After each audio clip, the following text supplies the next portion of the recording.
Hello and welcome to Political Paradigm on Channels Television. I'm Kayode Okikulu here in Lagos, sitting in for your regular host, Terry Ikumi.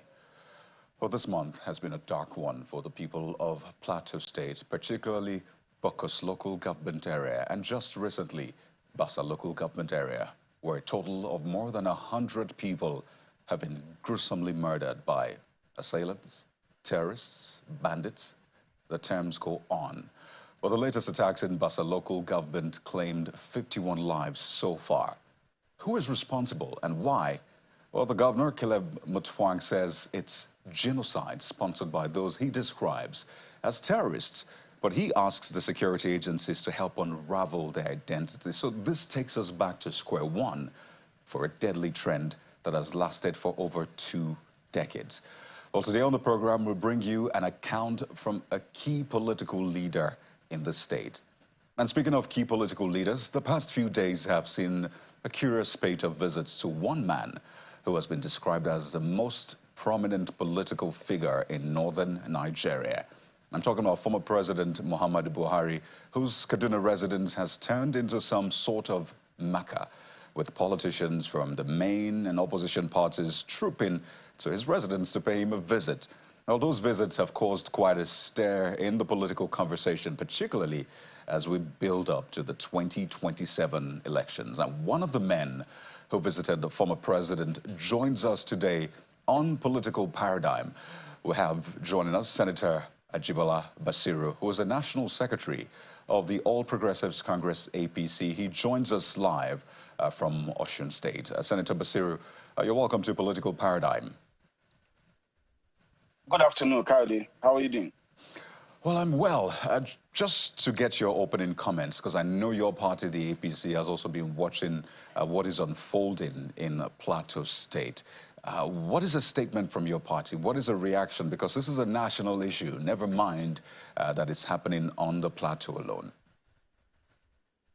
I think our political party join other well-meaning Nigerians to condemn the mindless violence that is happening in the Plateau State.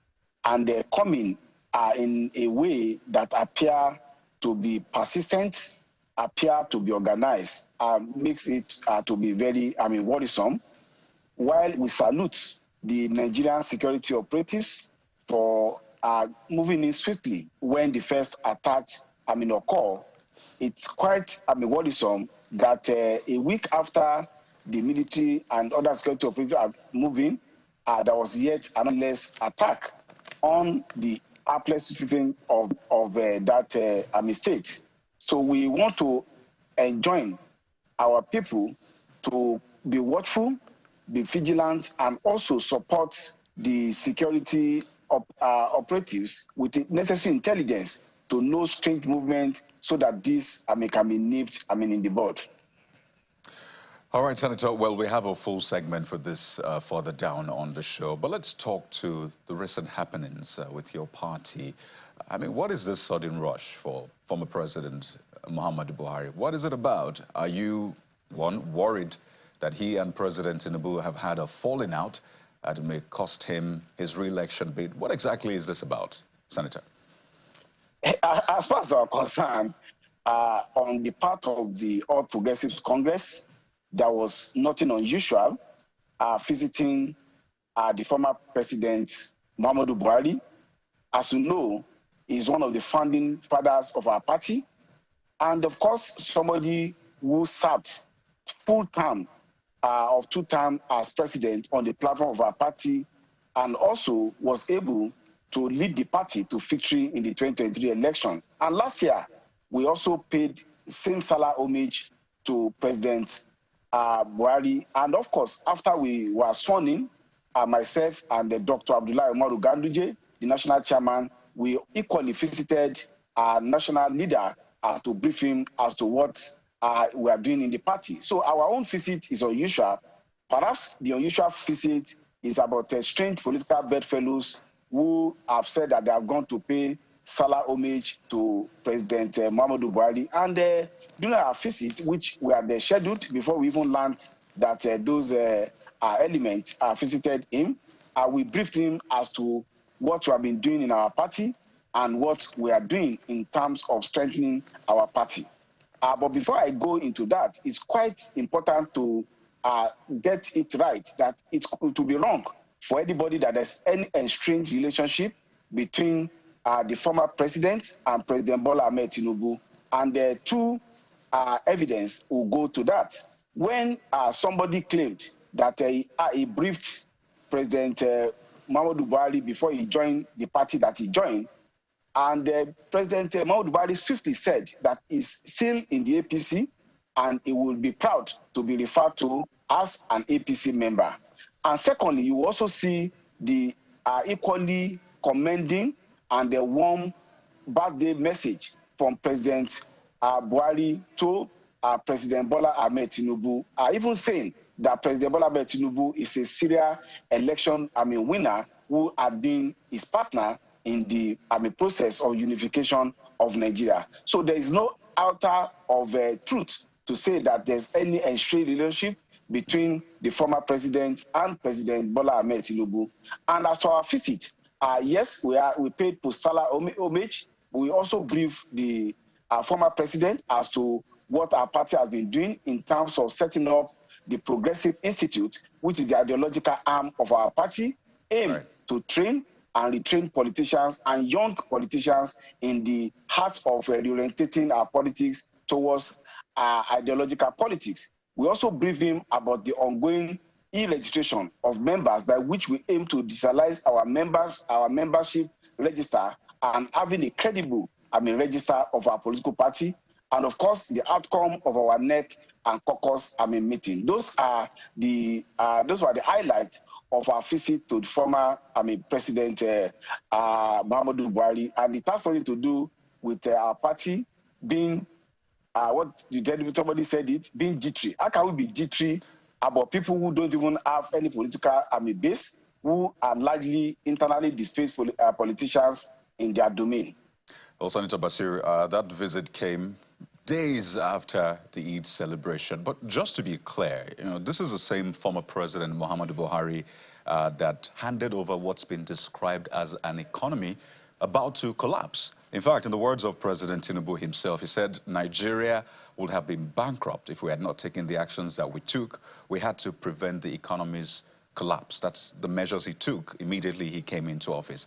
Add to that, Senator Baseru, the ongoing probe of 30 trillion ways and means advances to the Buhari administration that was obtained by the CBN under the leadership of Godwin Emefiele. So what is the wisdom, really, in still tagging along when it's been said time and again that what he handed over to President Tinubu was not the very best at all?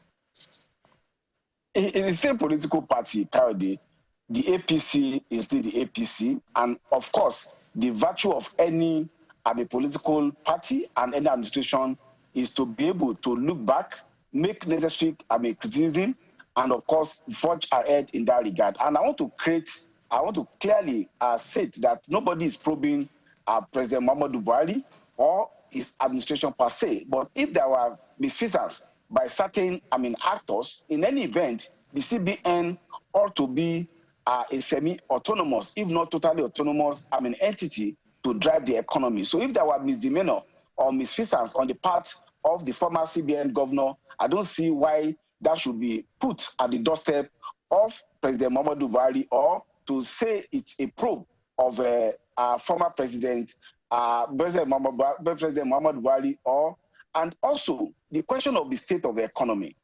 Some of us have always been of the opinion, even before President Bola Ahmed Tinubu took over, that there have been some problems that needed to be addressed in the Nigerian economy. And if you go back, even the first comment I made as a senator in 2020 at the floor of the Senate in 2020, I made it clear that Nigeria cannot continue to be a debtor country, because we largely have been supporting our economy on the basis of subsidy of the naira and subsidy of petrol.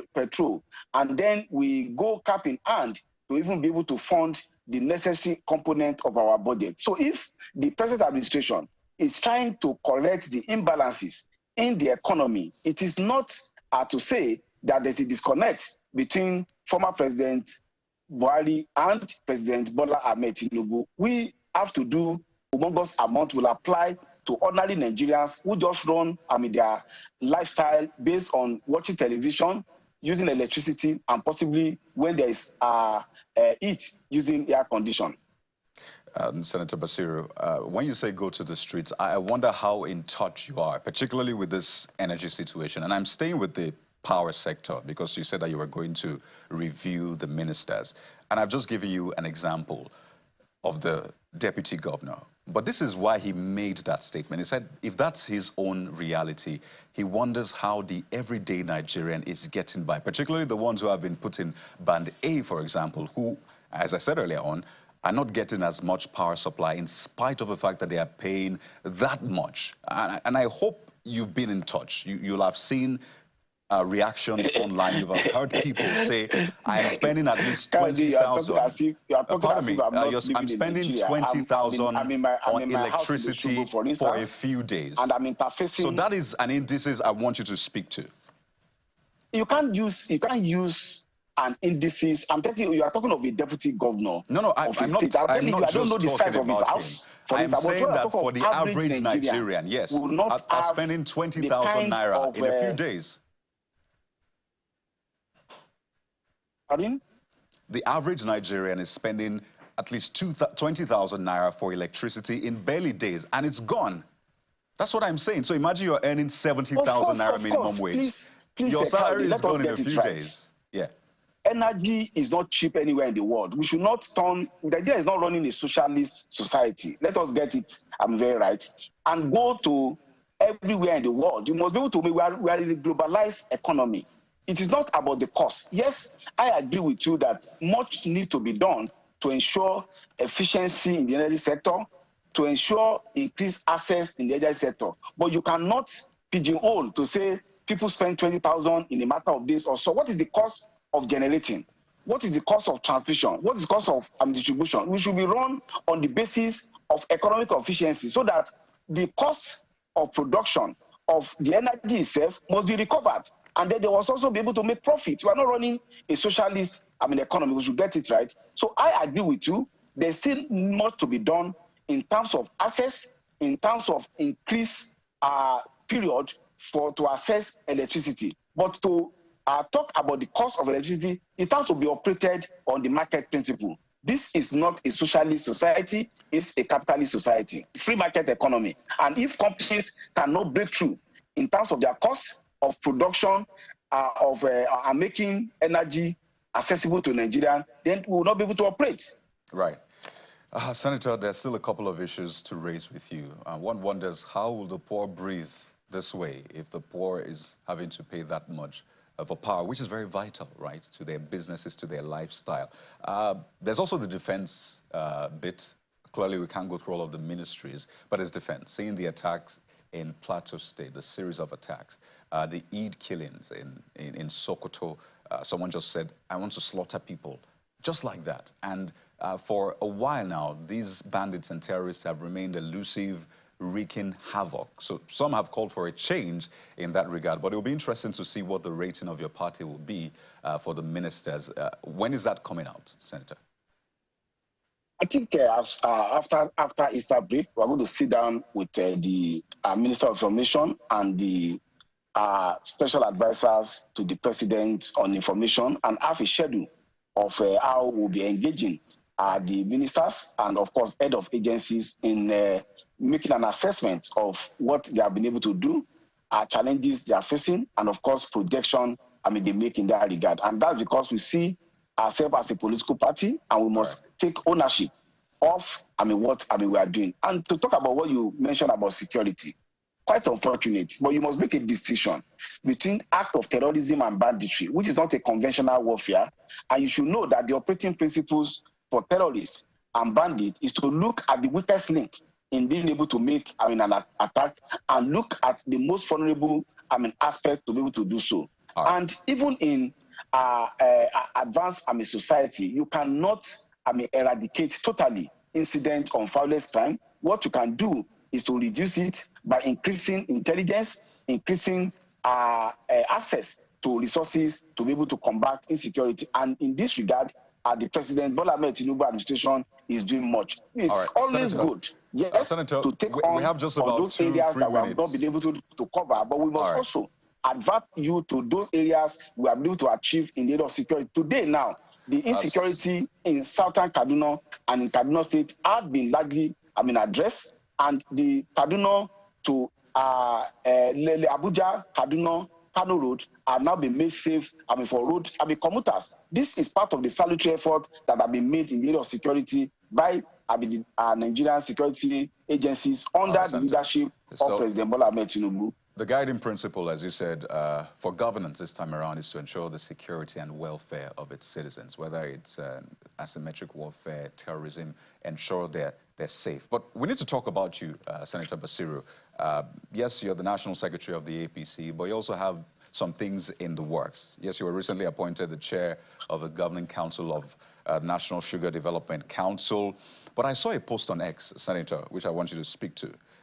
This user on X says, Osun State needs a vibrant, intelligent, and progressive-minded professional who can move the state forward as from November the 27th, 2026. And the person ends by saying, Senator Ajibola Baseru is the answer. Do you agree? I think I'll first thank the person making that post. I don't know who the person is, but the state of our state today actually needs a radical transformation as to leadership. I watched a video last week, or was it last week, of the governor of our state that cannot even read a prepared statement at a so-called investment summit in the United Kingdom. Is that the kind of governance that we want for our people in Osun? And this is about you. Do you agree with the person? I think I would say at the list of signing immodest, I'm eminently qualified to aspire to be the governor of Osun State.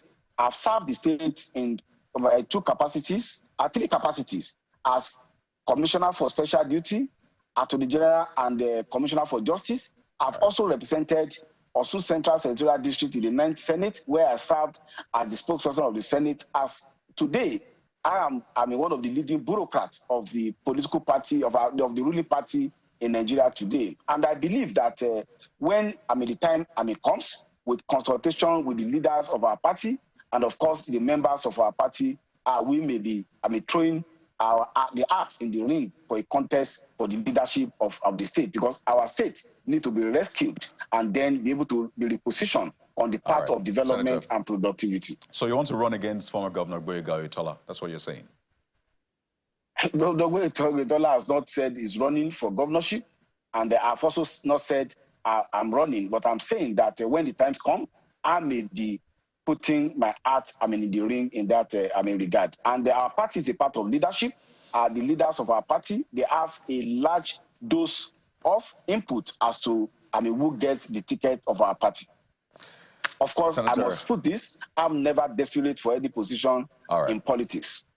But with politicians, never say never. Senator Ajibola Baseru, National Secretary of the All Progressives Congress, thank you so much for your time. Thank you, Kayode, for having me. Well, we'll take a quick break now on the program, and when we return, we'll turn our attention to the big story, the situation on the Plateau.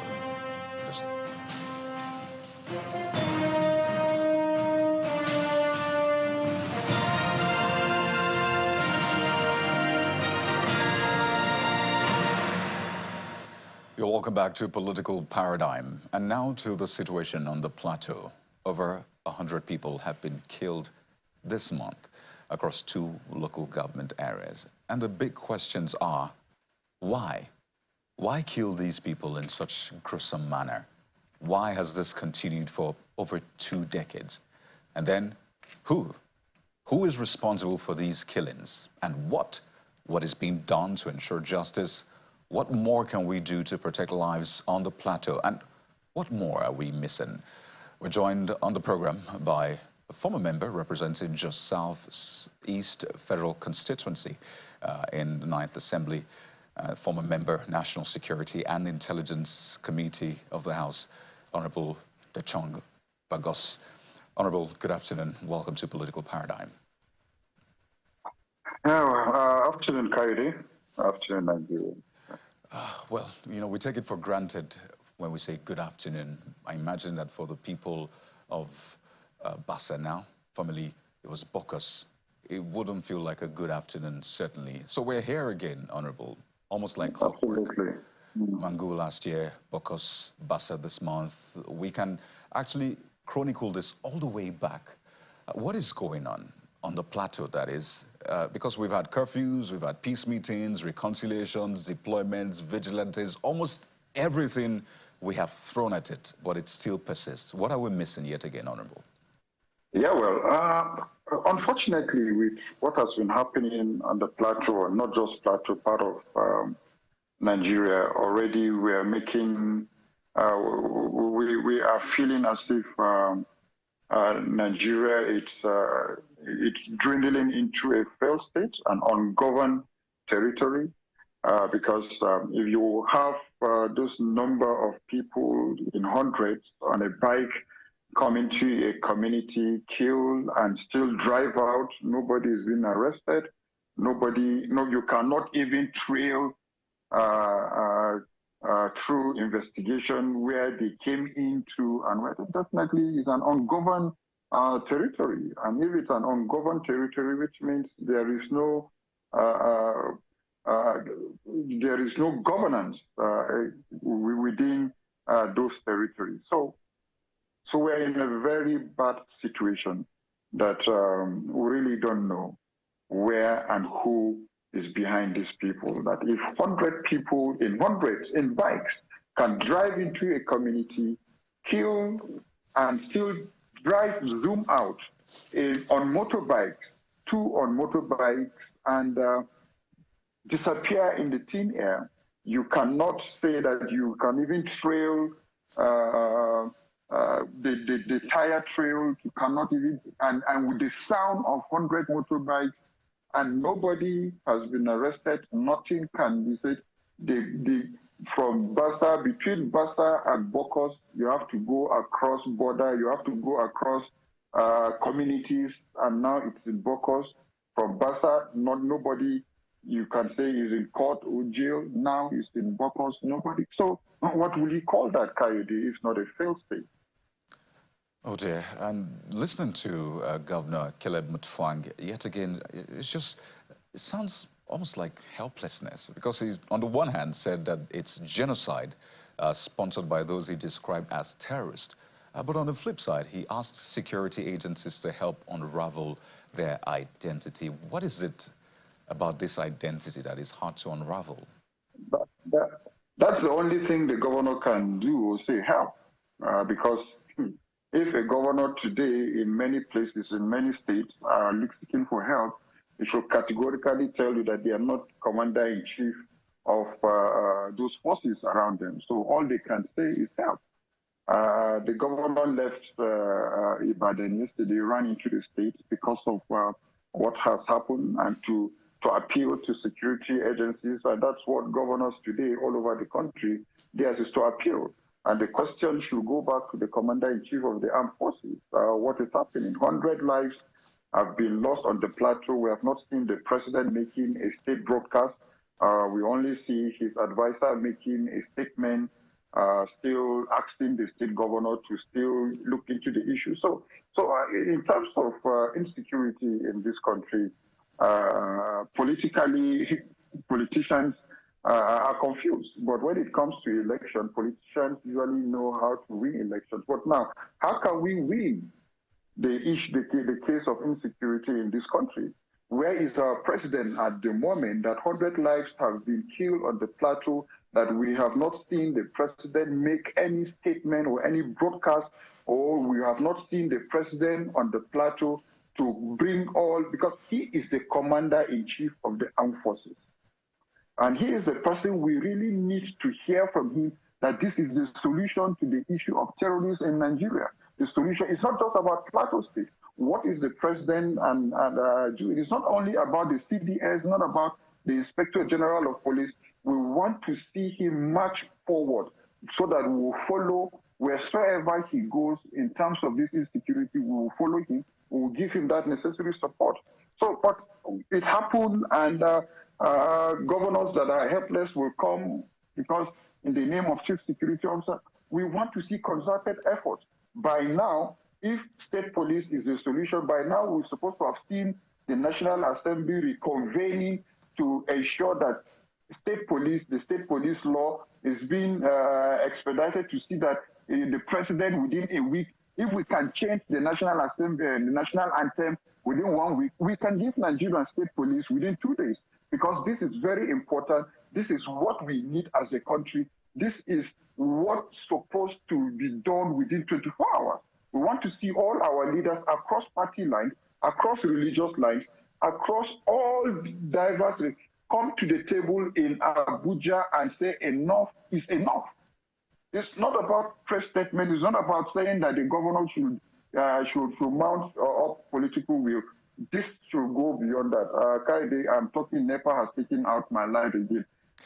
Maybe it's another terrorist attack and light, but I think I'm a local government of my own, no light, so I will look for my generator to on back the light as well. This is what we are facing as a people. Oh dear, and you know, it just speaks to some of those issues that need to be resolved. But while that is being fixed, let's still stay with that press release from the presidency, because you touched on it, and I want you to speak to that, Honorable. I know you've seen it, you've read it inside out. In that statement, it says that the ongoing conflict is rooted in misunderstanding, and in fact, he described it as tit for tat, sort of attack, reprisals, which he says must not continue. So for you and for the people of Plateau, particularly the communities affected, how do you think they're internalizing this? Do you think they see the president as passing the buck back to the governor? Do you see them as maybe seeing him shying away from it? Or maybe do they think he knows something that we don't know? How are the people internalizing this? Well, if the presidency knows something about tit or tat or about communal clash, they should come out and tell us. But as far as we are concerned on the Plateau, it is not a communal, it is not a clash. If it is a clash, we can defend ourselves. If it's a clash, we will know who is against us and how this fight will be addressed. This is not a clash. We have said it over and over. This is genocide. This is pure land grabbing. People are coming for our inheritance. People are coming for what is in the land. It is not. It will interest you that even Fulani people are being killed on the Plateau. The Hausa people, Muslims are being killed on the Plateau in those areas that they have interest in some of this land. So as it is today on the Plateau, our issue is no longer about a communal clash. If it is communal clash, why is it that it's only one side that is being killed? Where is the other side of the clash? So there's nothing to have to do with clash here on the Plateau. We have said it over and over. So, and as long as presidency have the wrong diagnosis to this issue, you always have the wrong result. So if the presidency have a security intelligence about how to solve this problem on the Plateau, we are willing and we are ready, because enough of this killing is enough. So as long as the wrong diagnosis is being diagnosed to the issue of killings on the Plateau, you always have the wrong answer. You always have the wrong output. Because if it's a clash, 50 people have been killed from the same community, 4 people from the same family. So where is the other area that have the clash? Because if it is a clash, me and you were boxing. So where is the clash from the other side? 50 has been killed. So the other side, how many people were killed? None. Because this is how people came in the night. Do people clash in the night? When people are sleeping? If I know that I have a clash with you in the night, will I be sleeping? I will be waiting for you. But this is a result where people are peaceful. They are farmers, agrarians, people who have nothing. They are miners. They want to wipe their community so that they take over the land for mining. They take over their land for whatsoever fertile land they want to use. The government at the federal level should come down and look at the issues. It's not about people that are being killed and you direct IG to come and forestall peace and order, or you direct the CDS. No, it is beyond what they think it is. Where are these people coming in the first place? The people that have attacked, how can 100 people with those kind of weapons be within community here and the security agencies will not fetch them out? So it is not a clash at all. Well, you seem to be saying the government is not diagnosing this very well. In fact, the president in that statement is quoted to have said he had given the governor some advice about how to handle this. Perhaps I'll speak to what you said earlier. When you are a commander-in-chief of armed forces, there is nothing like advice. What you need is action. Because if you're a commander-in-chief of the armed forces, you're supposed to take charge of the entire territory, not to advise.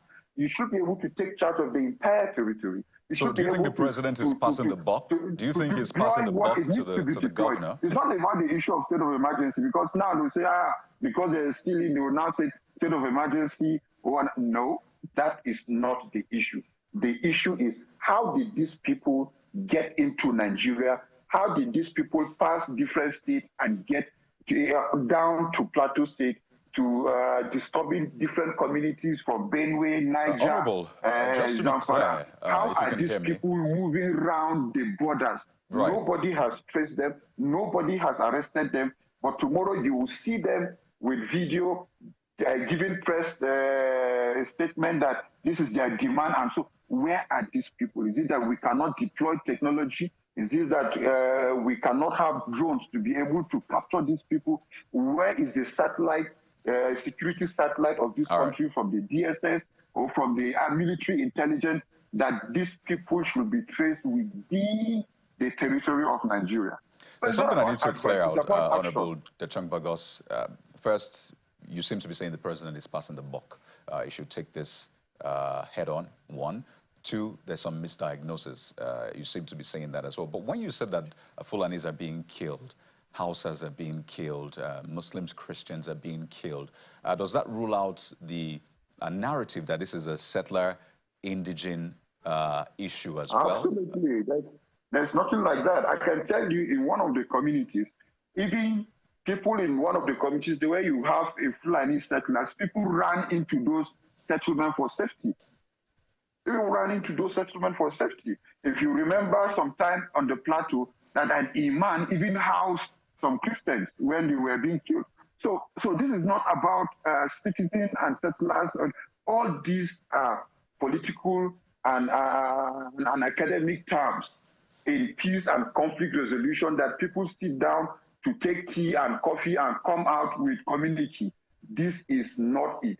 The reality on the ground is more than what anybody will ever think. This is not conflict resolution. This is not about farmers headers clash. This is not about what they call it, indigenous and settlers issue. It is not about that. There is an interest that government needs to look into this issue about land grabbing, about our mining sites, about our farming sites, that people are out, that people have other interests on our land. This is pure genocide, land grabbing, with an interest that only government with proper intelligence can be able to tell us with the white paper that this is the main issue. But before then, they should be able to secure our land. If our governor today can come out and say, look, I'm buying AK-47, I'm buying MPG, I'm buying all those armored cars, he's going to use the entire state resources to do that, we'll give him the authority to do that. But no governor in this country can be able to do that. So every governor is a willing governor, can be able to do anything that he can do now, because everybody is a local government of his own. Secure what you can secure. But who has the power to, if the militia knows that this community is well policed, is well governed, that they have the kind of artillery they have, do you think they will come to that community? The difference between them and the community people is the guns and ammunition they are having. So what options are left? Secure that community, police that community, and you see if those people will come. The difference between them is just the guns that they are carrying. All right. So do the right thing at that very area, then you will see the result.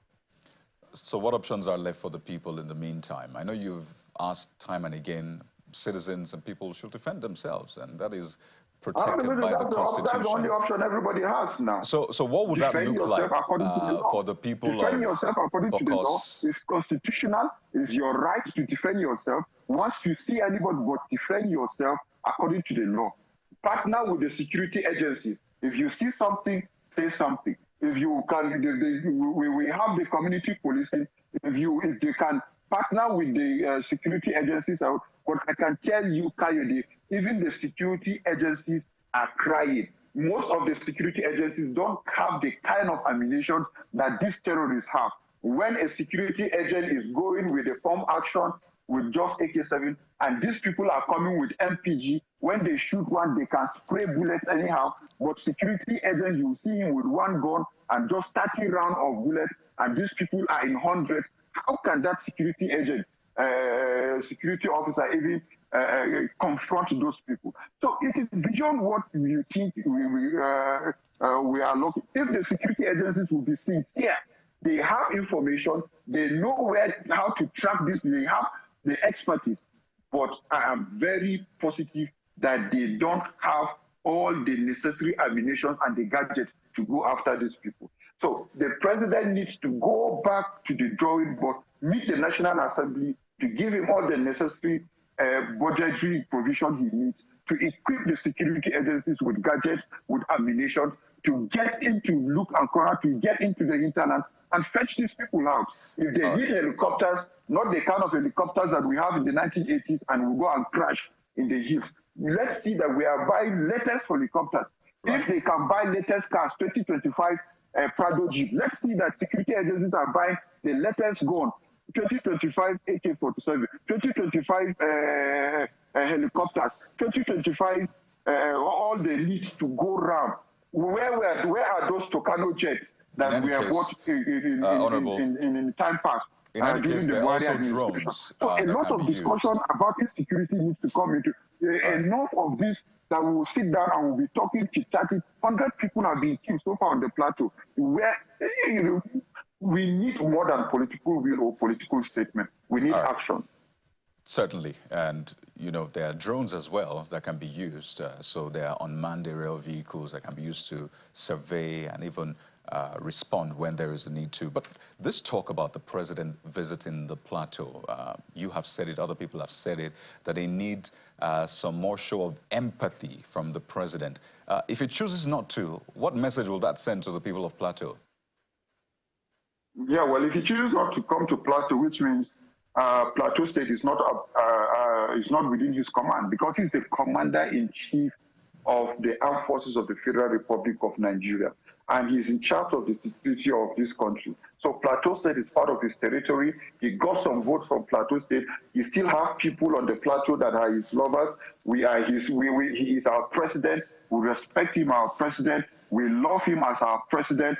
But again, he needs to show the love back that, look, I am empathizing with you people. We need to put our heads together. We want to see the president in Plateau. We want to see the president in Bokos. We want to see the president in Bassa, because wheresoever the president is, they will take charge of the security of those areas. So we want to see him. If God forbid that the president will not visit Plateau State between now and 2027, and he will say that he will come to Plateau State for campaign in 2027 for general election. This is a time we want him in Plateau State, not during campaigns. Well, we'll see. The president is still in Paris doing some reflection about his meeting. Well, if our governor will cut short his trip in Ibadan, the president needs to cut his trip short from Paris and come, because his country is burning. Paris is not burning. Nigeria is burning. Well, Honorable Dachang Bagos, there are a few more issues to raise with you. And while we keep following the situation on the plateau, latest Bassa, hopefully we don't have another local government or community attack. I'd like us to speak about your party, the PDP, as we begin to wind down. It looks like your party is pulling apart further with the governors now saying they are not considering a coalition. And that's contrary to what we've seen former Vice President Atiku Abubakar trying to achieve. You know, he's had that press briefing where he had people from other parties flanking him. So given that feel of a coalition in the making, for you, is that a good or bad move from the governor saying no coalition from us? Kaide, with the mood of Plateau State, even discussing party politics is inconsequential to us as far as we are concerned. Whosoever wants to do anything, what we want on the Plateau is solution. So whether coalition, whether whatever angle they want to go, that's left for them. But what we want on the Plateau is governance. And if our governor is doing what we need, our governor is PDP, today we stand with our governor. Whatsoever our governor tells us as party faithful, so we follow. So if our governor decides to go into any coalition and he's doing well, definitely we stand with our governor. But the mood on the Plateau today, whether they go into coalition or they don't go into coalition, they come and give us security. But we stand with our governor. If the governors have said that they are not part of any coalition, so be it. It's all about governance. And I can tell you, Nigerians today, if any party, even my own PDP that I am in, if they are not serious with what Nigerians will go, as long as to stand for elections in 2027 has to go through a party. So as long as Nigerians are not satisfied in any area and any party is not serious, whatsoever they see from Nigerians, they take it. But we stand with our governor, Plateau State PDP. We remain in PDP. Governors are not part of the coalition, so we stand with wherever our government stands. So if the party at the national are not serious to take the issue of party politics in giving governance, well, whatsoever they see from Nigerians, they take it. But what we see, all political parties will come together with what is happening in terms of insecurity now, and forget about those selfish differences that you have because of 2027, to come together, collapse that coalition to a Nigerian coalition to solve the issue of insecurity, solve the issue of economy, solve the issue of bad road, solve the issue of the healthcare. Then we will now know that they are serious. But we shouldn't wait that when, because elections is coming, everybody is now looking for his own selfish interest, left, right, center. What are they doing to solve the problem that we are having? Are we having coalition against insecurity? Are we having coalition against economy? Are we having coalition against bad governance? Are we having coalition against corruption? That is the discussion and the front burner that Nigerians want to hear at the moment. But like I said earlier, we stand with our governor. We are very confident that our governor can do the right thing. He has our vote of confidence to continue securing and governing Plateau State with whatsoever level and at whatsoever level. But the party politics, I think politicians need to sit upright.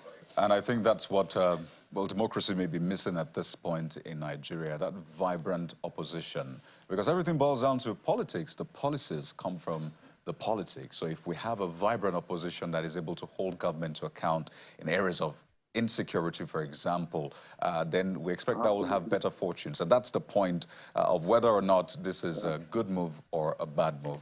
But we have to thank you so much for your time. We've been speaking with Honorable Dachang Bagos, former member representing Jos Southeast Federal Constituency in the National Assembly. We wish Plateau State peace, and we really hope that the right things are done. Thank you once again for your time. Thank you, Kaidi. And that's the program for today. Thank you for watching. I'm Coyote Okikulu. Goodbye.